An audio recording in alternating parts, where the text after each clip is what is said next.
Assalamualaikum warahmatullahi wabarakatuh. Selamat datang di channel Kelas Kata. Mungkin ada Bapak Ibu yang baru pertama kali berkunjung di channel ini. Sebelumnya saya ucapkan selamat atas keberhasilan Bapak Ibu melampaui ujian tahap pertama, yaitu tahap SKD. Dan mungkin Bapak Ibu yang menonton video ini adalah teman-teman yang sudah lulus di SKD dan akan melanjutkan di ujian tahap berikutnya, yaitu SKB CPNS untuk formasi guru ahli pertama. Di video ini saya akan membahas tips dan juga trik beberapa soal berdasarkan pengalaman pribadi saya dulu ketika SKB CPNS guru. Barangkali bisa dijadikan bahan belajar dan juga senjata untuk Bapak Ibu menghadapi SKB CPNS yang mungkin dilaksanakan di bulan Desember nanti ya. Baik, ada beberapa soal yang memang soal itu saya ingat banget pernah saya temui ketika saya SKB CPNS di tahun 2020 dulu gitu ya, 4 tahun yang lalu sih. Tapi mungkin untuk sekarang soal pedagogik nggak lepas dari soal-soal yang saya uji atau saya dapatkan ketika SKB dulu. Baik, langsung saja mari kita ke pembahasan soal dan juga pembahasannya. Nah, ini soal pertama yang akan saya sajikan dan akan saya bahas karena ini soal yang paling saya ingat ketika SKB dulu saya mendapatkan soal pedagogik bertipe seperti ini. Bagi teman-teman yang mau mengerjakan dulu bisa di stop kemudian dilanjutkan membaca sampai ketemu jawaban baru dilanjutkan pembahasannya silahkan.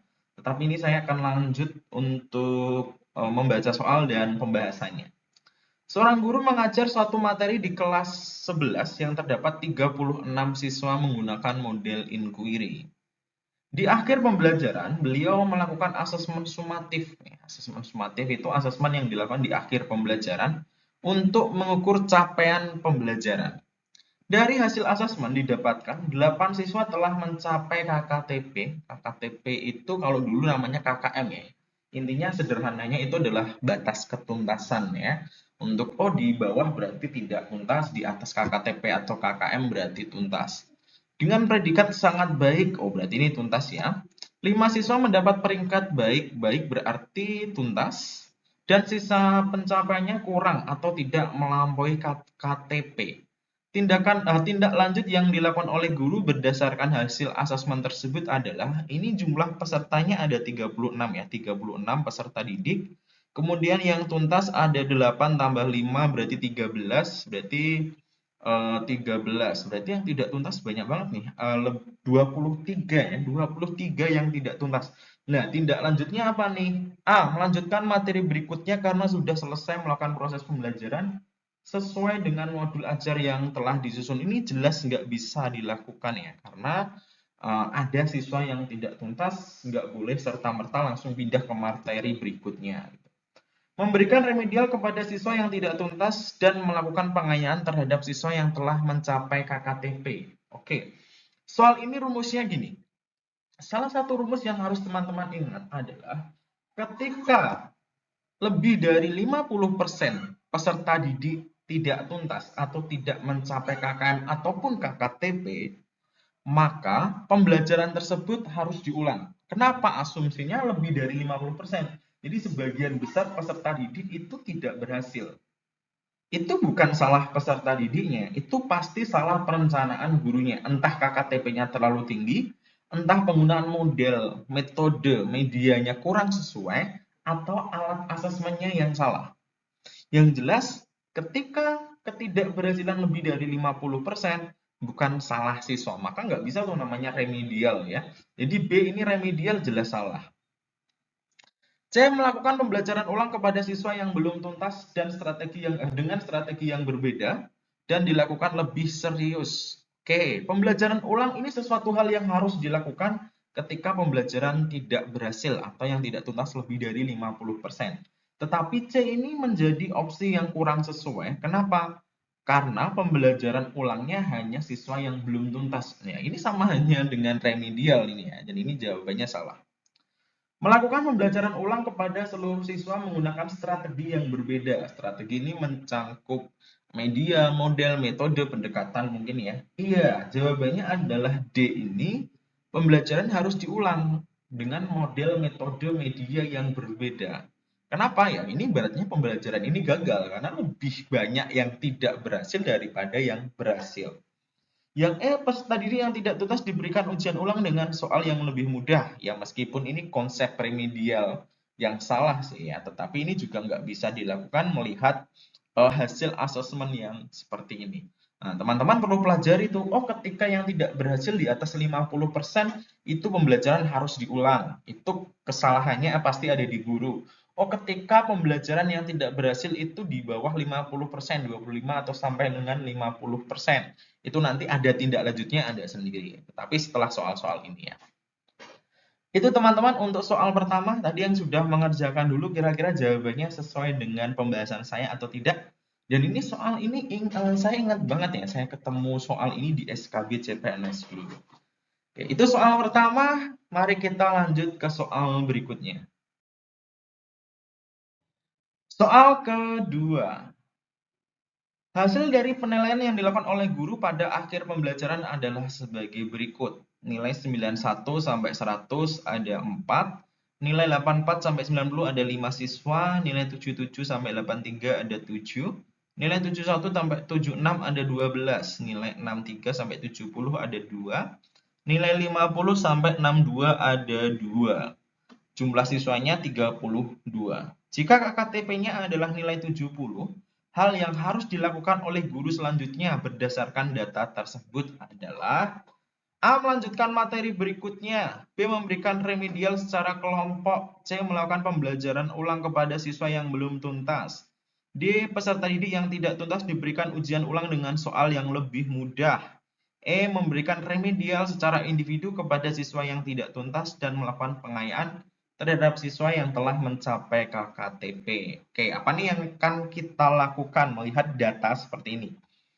KKM-nya 70 berarti batas tuntasnya ada di nomor 4 ke atas. Berarti yang tidak tuntas 2, ini urutan kelima, sama 6 ya. Jadi ada 4 yang tidak tuntas banding 32. Berarti ini kan oke di bawah 50% banget ya. Karena 4 banding 32. Kemudian di sini jawabannya berarti kan harusnya remedial, nggak boleh pengulangan karena yang tidak tuntas sedikit. Maka jawabannya adalah remedial. Remedial ini ada dua, remedial B, ini remedial secara berkelompok, dan juga ada remedial secara individu. Jawaban ada di E ini. Oke, mana yang harus dilakukan? Ini ada rumus berikutnya. Kalau di soal sebelumnya ada rumus 50% ke atas itu gagal. Kemudian 50% ke bawah itu dibagi menjadi dua. Kalau yang tidak tuntas di bawah 25%, ya, jadi tidak lebih dari 25%, maka remedial yang dilakukan itu secara individu, remedial individu. Tetapi kalau yang tidak tuntas 25% sampai dengan 50%, maka itu remedial kelompok. Karena banyak ya, artinya oke 30%, 40% itu kan berarti lumayan banyak, tetapi nggak bisa dikatakan gagal. Maka remedialnya adalah remedial berbasis kelompok. Kelompok yang tidak tuntas itu yang di remedial. Tetapi karena ini 4 pasti di bawah 25%, maka remedial yang harus dilakukan adalah remedial individu. Artinya guru melakukan remedial secara individu per anak. Jadi jawaban untuk soal ini yang benar adalah yang E ini teman-teman. Nanti kalau yang tidak tuntas 25% sampai dengan 50%, maka jawabannya adalah remedial kelompok. Dan tetap siswa yang telah tuntas harus diberikan pengayaan. Jadi untuk soal kedua ini jawabannya adalah yang E. Gitu ya. Mudah dan simpel soal ini teman-teman harus kuasai untuk bekal menghadapi SKB CPNS nanti. Oke, kita lanjut ke soal yang ketiga. Soal ketiga, ini bagi teman-teman yang mau mengerjakan silahkan bisa di stop dulu sebelum saya lanjut ke pembahasan. Juga teman-teman yang baru berkunjung pertama kali ke channel Kelas Kata, mungkin beberapa waktu ke depan saya akan membuat konten khusus untuk soal-soal SKB CPNS di formasi guru ahli pertama. Silahkan subscribe channel Kelas Kata, bisa juga menyebarluaskan dan nyalakan tombol loncengnya, barangkali nanti ketika saya unggah konten terbaru, teman-teman bisa mendapatkan notifikasi dan bisa segera belajar. Oke, kita bahas soal ketiga. Bu Nurma mengajar IPA tentang perkembangbiakan pada tumbuhan. Oke, teman-teman, sekali lagi nggak berfokus pada guru mapel apa, materi apa ya. Karena ini soal pedagogik, semua mapel pasti cara pengerjaannya sama. Dalam melaksanakan pembelajaran tersebut, Bu Nurma meminta peserta didik untuk memaparkan pengetahuan mereka mengenai cara-cara perkembangbiakan pada tumbuhan. Misal nih. Rancangan penilaian yang dapat dilakukan salah satunya adalah penilaian ranah pengetahuan. Alat penilaian yang tepat dalam bentuk tes. Ini soal asesmen ya. Kalau tadi soal 1-2 tindak lanjut dari penilaian, nah ini soal penilaiannya. Khususnya teknik penilaian. Jelas banget kalau di sini yang akan diuji itu adalah ranah pengetahuan. Karena ada ranah sikap, pengetahuan, dan juga keterampilan. Meskipun di kurikulum Merdeka di CP atau TP-nya nggak terbagi lagi ranah kognitif, psikomotor, dan afektif, tetapi untuk soal asesmen, perihal asesmen masih terbagi. Oh, ini untuk asesmen keterampilan, ini asesmen pengetahuan, ini asesmen untuk sikap ataupun afektif. Kita cek, performs itu nggak bisa digunakan untuk menilai pengetahuan. Kalau penilaian psikomotor bisa, penilaian praktik bisa. Kuesioner ini bisa digunakan untuk menilai produksi bisa, sikap juga bisa. Oh, ini kuesionernya ada 2 ya. Dia penilaian diri. Penilaian diri ini digunakan untuk menilai ranah sikap. Ya. Penilaian urean, essay. Nah, ini jelas bisa digunakan untuk menilai pengetahuan. Ya, jadi jelas banget soal ketiga ini jawabannya adalah yang E ini, urean atau essay. Jadi untuk menilai pengetahuan itu pasti menggunakan teknik tes, bisa dengan lisan itu soal yang disampaikan secara lisan, bisa juga dengan soal pilihan ganda, itu soal objektif, soal subjektif, semacam itu ya. Nah, itu urean atau essay ini jawaban untuk soal ketiga. Ya, sebelum lanjut ke pembahasan berikutnya, numpang iklan ya. Ini di bimbel teman ASN ada soal paket SKB CPNS 2024 untuk formasi guru ahli pertama. Ini soal saya yang susun, jadi nanti kalau teman-teman membutuhkan sarana atau media untuk menguji diri sebatas kemampuanku seperti apa nih ya, untuk 100 soal yang dikerjakan selama 90 atau 100 menit ya. Coba diuji, silahkan teman-teman beli paket tryout SKB CPNS untuk formasi guru ahli pertama di website temanasn.com gitu ya. Silahkan kunjungi, bisa beli, ada 3 paket tryout dan total ada 300 soal, ada juga pembahasan dan juga kuncinya. Bagi teman-teman yang membutuhkan, nggak hanya membutuhkan sih, kayaknya harus latihan itu ya, soal-soal pedagogik itu lumayan bisa membantu teman-teman menghadapi SKB CPNS. Dan silahkan jika berkenan untuk link websitenya saya taruh di deskripsi grup ya. Terima kasih, mari kita lanjut ke soal keempat. Soal keempat, seorang guru bahasa Indonesia kelas 7 akan merancang penilaian dengan TP menyajikan puisi baru dengan ekspresi suara dan sebagainya. Alat penilaian yang cocok digunakan untuk mengukur ketercapaian TP tersebut adalah, sekali lagi tidak masalah mapelnya, TP-nya apa, tapi cek. Teman-teman harus memperhatikan, oh menyajikan puisi baru dengan ekspresi. Berarti itu kan siswa melakukan tindakan pengujian atau asesmen yang dilakukan tidak dalam bentuk soal, tetapi dalam bentuk siswa melakukan sesuatu. Nggak ada produknya, maka kalau teman-teman pilih penilaian produk pasti salah. Wawancara juga nggak bisa, dokumen nggak bisa, apalagi portofolio. Karena kalau portofolio itu nggak bisa untuk menguji satu TP, itu nggak bisa. Jawabannya yang benar dan tepat adalah unjuk kerja. Unjuk kerja ini istilahnya ada banyak teman-teman. Ada performs, ajak kinerja, ya itu hal yang sama. Unjuk kerja itu teknik penilaian untuk mengukur ketika siswa melakukan suatu tindakan. Kalau di dalam bahasa Indonesia ya berpidato, berpuisi gitu. Itu berbicara, menyimak itu unjuk kerja. Kalau di mapel lain misalkan olahraga berarti melakukan roll depan, roll belakang, dribble itu unjuk kerja atau tes kinerja. Jadi benar banget kalau ini jawabannya adalah yang E ini teman-teman. Kita lanjut ke soal kelima. Soal kelima sekaligus soal terakhir di video ini, tetapi teman-teman jangan risau nanti kalau komentar teman-teman positif dan banyak yang suka dengan cara penjelasan saya, kayaknya saya akan lanjut di part 2, part 3, atau part 4 nih. Khusus membahas soal-soal pedagogik persiapan SKD CPNS formasi guru ahli pertama. Soal kelima ya. Seorang guru sejarah dalam pembelajaran capaiannya adalah peserta didik mampu menjelaskan latar belakang proses dampak revolusi di Eropa pada abad 18 dan 19. Pembelajaran dilakukan secara berkelompok, setiap kelompok diminta untuk membuat peta konsep di kertas plano yang telah disediakan. Setelah produk jadi, kemudian tiap kelompok mempresentasikan di depan kelas. Di akhir pembelajaran, guru akan melakukan penilaian untuk mengukur ketercapaian pembelajaran yang telah dilakukan. Rekomendasi penilaian yang sesuai bagi guru tersebut adalah, ini soalnya aslinya simpel banget. Kita cukup baca di akhir pembelajaran guru akan melakukan penilaian. Apa nih? A. Menggunakan penilaian sumatif, B. Menggunakan penilaian formatif, C. Menggunakan penilaian diagnostik, D. Menggunakan penilaian sumatif, E. Menggunakan formatif, performs. Kita cek dulu.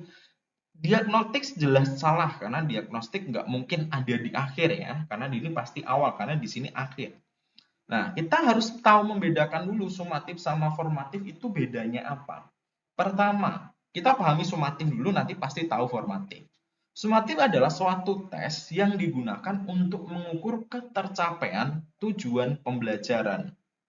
Dan umumnya hampir pasti dilakukan di akhir pembelajaran. Di sini ada diksi di akhir pembelajaran, sudah jelas itu pasti asesmen sumatif.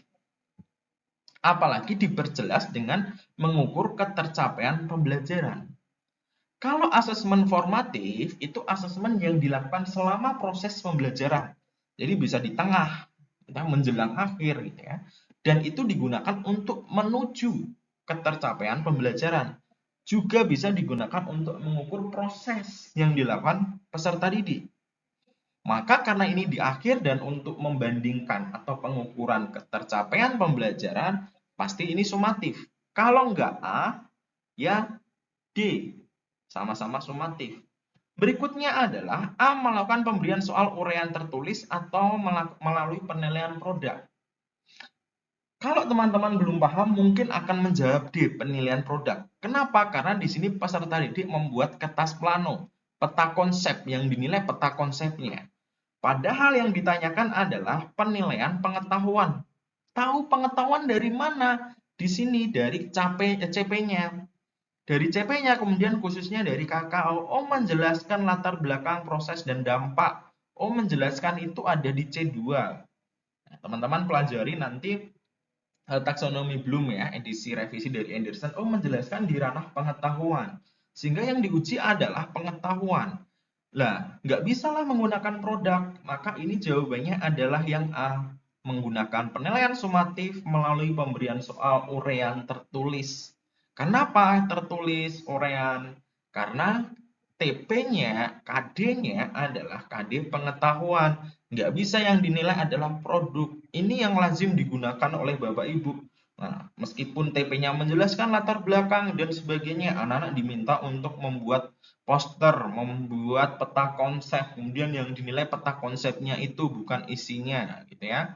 Nah, maka jawaban yang tepat untuk soal kelima ini adalah yang A, penilaian sumatif dan pemberian soal uraian tertulis. Bisa dalam bentuk subjektif, objektif bisa, pilihan ganda atau esai terbuka tertutup bisa.